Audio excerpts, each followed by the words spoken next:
வாழ்வாளிப்போம். அடுத்தது ஆரோக்கியம். அந்த ஆரோக்கியம் எதில் வரும் சொல்லியாச்சுன்னா, எங்க வச்சிருக்கேன்? உண்டியல் வச்சிருக்கோம். உங்களுடைய பாதுகாப்பு. ஏன்னா உங்க ஆரோக்கியம் எதில் இருக்குன்னா பினான்ஸ்ல தான் இருக்கும். நல்லங்க, நீங்க ஆரோக்கியம்னா உடம்ப நினைச்சிட்டு இருக்கீங்க. அது எங்க வந்துருது? ஆயுள்ல வந்துடும். நல்லா புரிஞ்சுக்கணும். ஞானம் தெளிவா உலகம் அதை சொதப்பி சொல்லும். உலகத்தில் என்ன சொல்லிட்டு இருப்பாங்க? என்ன சொல்லுவாங்க? பண நிலையை ஆரோக்கியம் சொல்லுவாங்களா? ஹெல்த் இஸ் வெல்த் இருப்பான். ஞாபகம் இருக்குதா? Health is wealth. நல்ல ஞாபகம் வச்சுக்கணும். பணம் போச்சுனாலே நீங்க போனோம் எவனும் மதிக்க மாட்டான். நமக்கே எழுந்து நடப்பதற்கு சற்று போயிடும். இப்போ கையில சரியான காசு இல்லைன்னா டவுனுக்கு போயிட்டு முன்னாள் நாங்க ஊர்ல எல்லாம் இருக்கும்போது மாலை நேரம் ஆச்சுன்னா பசங்க வந்துடுவாங்க. டவுனுக்கு போவோம். ஏன்னா வீட்டுல இருந்து டவுனுங்கிறது ஒரு 2-3 கிலோமீட்டர். அப்படியே நடந்து போய் அங்க போய் ஏதாவது காஃபி எது சாப்பிட்டு கொஞ்ச நேரம் சுற்றி பேசிட்டு அப்புறம் வீட்டுக்கு வருவோம். அப்ப இதுக்கு என்ன இருக்கணும்? பாக்கெட் மணி இருக்கணும். பாக்கெட் மணி இல்லாம எல்லாம் போக முடியாது. கடையில போய் டீ கடைக்காரன் டீ கொடுன்னு கேட்க முடியுமா?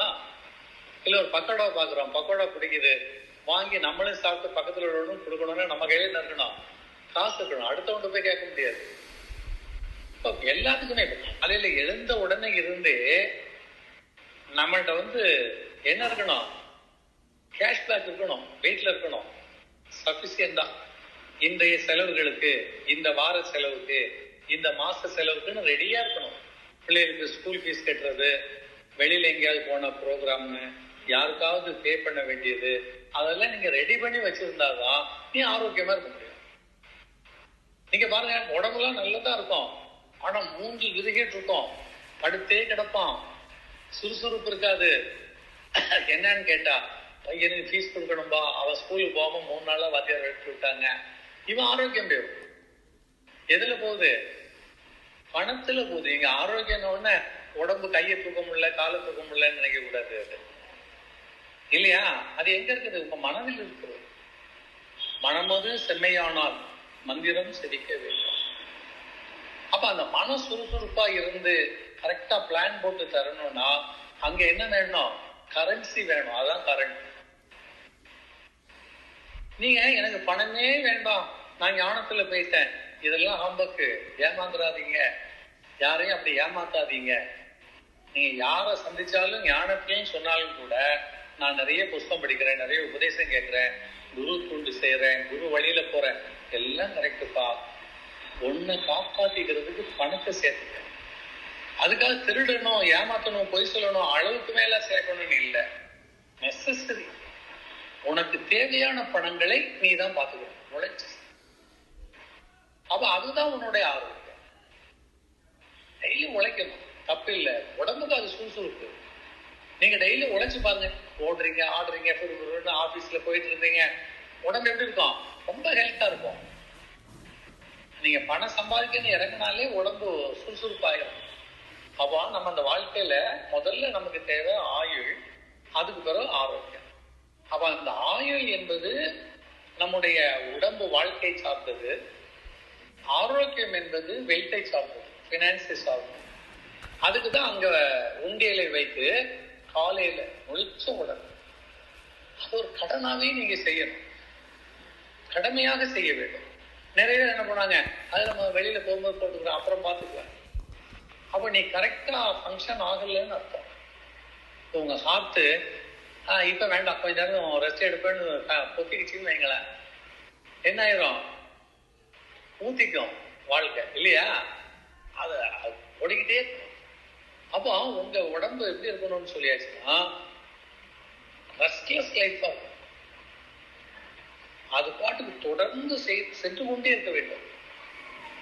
ரெஸ்ட் என்பது நீங்க மாற்று தொழில் செய்து, நம்ம எனக்கு ரெஸ்டே கிடைக்கல, போர் அடிக்குது, இது செய்து எனக்கு பிடிக்கலன்னு சொல்றது மைண்ட் சார்ந்து, உடம்பு சார்ந்ததான். நல்ல ஞாபகம் வைக்கும். அவ ஆரோக்கியம் என்பது இந்த உடம்பு சார்ந்தது, ஆயுளை சார்ந்தது, இல்லையா? ஹெல்த் பினான்ஸ் என்பது எதை சார்ந்தது? ஆரோக்கியத்தை சார்ந்தது. நல்ல ஞாபகம். நீங்க உங்களுக்கே தெரியும், உங்களுக்கு சஃபிஷியன்டான ஃபண்ட் இருந்தாலே ஒரு தெம்பு உண்டு. எங்க போனாலும் போகலாம், யாரையும் பார்த்து பேசலாம், எதுவும் பேசலாம். அது வீக்கா இருந்தீங்கன்னு வைங்களேன், சிக்கா இருக்கு. எது வீக்கு? ஃபண்டு வீக்குனா ஆள் சிக்கு. அப்போ அந்த அளந்து வாழ்வது, உணர்ந்து வாழ்வது, இதெல்லாம் தான் ஆரோக்கியம். அது எதுலன்னா பணத்துல உழைக்கணும். எந்த நாடாக இருந்தாலும், எந்த கரன்சியா இருந்தாலும், நாம் என்ன பண்ணோம், ஒரு பொருளை பணம் கொடுத்தாதான் அதுக்கு ஈக்குவலா வரும்ங்கிறது உலக நியதி. அதை மீற முடியாது. அப்ப நீ ஆரோக்கியமாக இருக்கணும்னா உங்ககிட்ட என்ன வேணும்? இப்ப நீங்க நினைக்கிறீங்க ஒரு பழம் வாங்கி சாப்பிடலாம், அப்ப கையில என்ன இருக்கணும்? அதுக்குள்ள காசு இருக்கணும். அப்ப பணம் கொடுத்து வாங்க முடியும். அதுக்குதான் நீங்க டெய்லி பிராக்டிஸ் பண்ணணும். உண்டியல்ல நம்ம காசு போடுகிற பொழுது அப்ப நமக்கு டெய்லி வந்துகிட்டே இருப்போம், நேச்சர் கொடுத்துக்கிட்டே இருப்போம். நீ விதைச்சாதான் மரம் முளைக்கும், அது காய் கொடுக்கும். விதைக்கலைன்னா அப்ப நீ விதைக்கிற இடம் தான் உன் வீட்டுல ஒரு உண்டியலை வைத்து, ஒரு சித்தரை வைத்து, எனக்கு வேண்டிய ஃபண்ட்ஸ் எனக்கு கரெக்டா கிடைக்கணும், எனக்கு நடக்கணும், இந்த மாசம் எனக்கு இவ்வளவு செலவுகள் இருக்கு, அதுக்குள்ள ஃபண்ட் எல்லாம் வரணும், மைண்ட்ல வச்சிருங்க, தப்பு இல்லை. அதுக்காக போடு.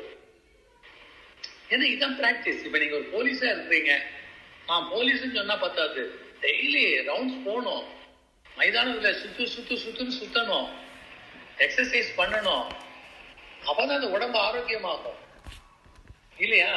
அப்ப அதே மாதிரி உங்களுக்கு பினான்ஸை நீங்க என்ன பண்ணணும்னு சொல்லியாச்சுன்னா, டெய்லி நீங்க பிராக்டிஸ் பண்ணணும். ஞானத்துல நீங்க இருக்கிறீங்கன்னு சொன்னா, ஞான பயிற்சிகள் எடுப்பதுதான் 3 விதமான பயிற்சி. இதை நீங்க நான் பயிற்சி எல்லாம் எடுக்கல, நான் பாட்டு படிக்கிறேன், எனக்கு தெரியும், நான் பேசிக்குவேன், ஆளாளுக்கு தக்கவாறு வாழ்ந்துக்குவேன். ஞானம் உங்களை வெளியில தள்ளுது. கடல் எப்படி தேவையில்லாதவர்களை, கழிவுகளை கரையில் ஒதுக்கி விடுகிறதோ, அதே மாதிரி ஞானம் உங்களை ஒதுக்கி விடும். நீ எவ்வளவு பணக்காரனா இருந்தாலும், எவ்வளவு தொழில் செய்தாலும், எவ்வளவு உறவு இருந்தாலும், ஞானம் உங்களை விட்டு விலகிவிடும். காரணம் என்னன்னா, இந்த 3 விஷயத்தை கடைபிடிக்கவில்லை. அவங்கள பிடிச்சு கேட்டேன்னா சொல்லுவாங்க, ஏன் அவங்கள தூக்கி வெளியே தள்ளிச்சு. இந்த 3ல கோட்டை விட்டுருப்பாங்க. ஆமா, எழுதித்தார் உங்க மனசை தொட்டு சொல்லு. இந்த 3 நீங்க கரெக்டா டெய்லி செய்யணும். அப்பதான் ஞானத்தில் இருக்கீங்கன்னு அர்த்தம்.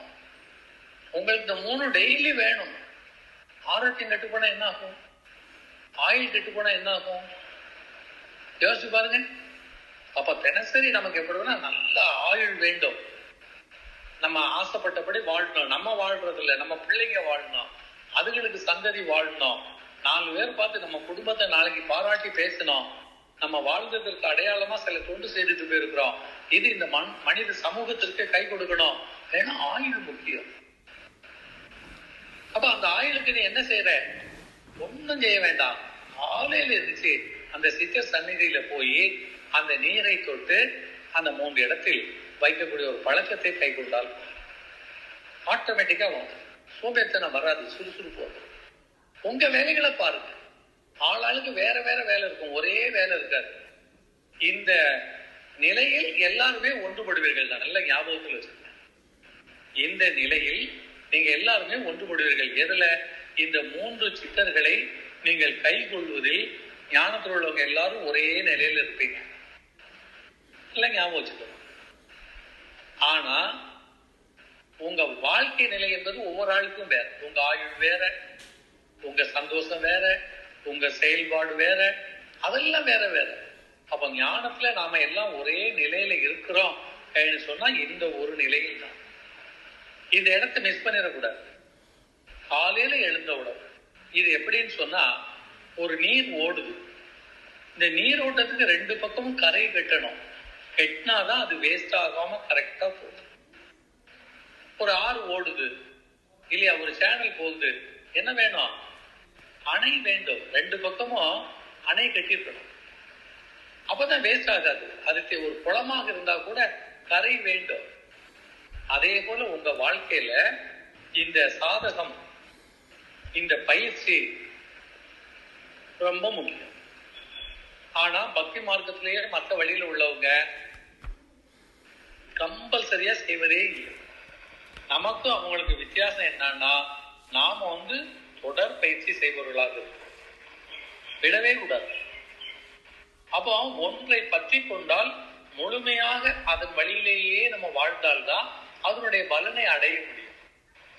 இன்னைக்கு கொஞ்சம், நாளை கொஞ்சம், 2 வருஷத்துக்கு கொஞ்சம், 6 மாசத்துக்கு கொஞ்சம், திடீர்னு தோணுச்சுன்னா பண்ணுவோம், இல்லைன்னா பண்ண மாட்டோம்.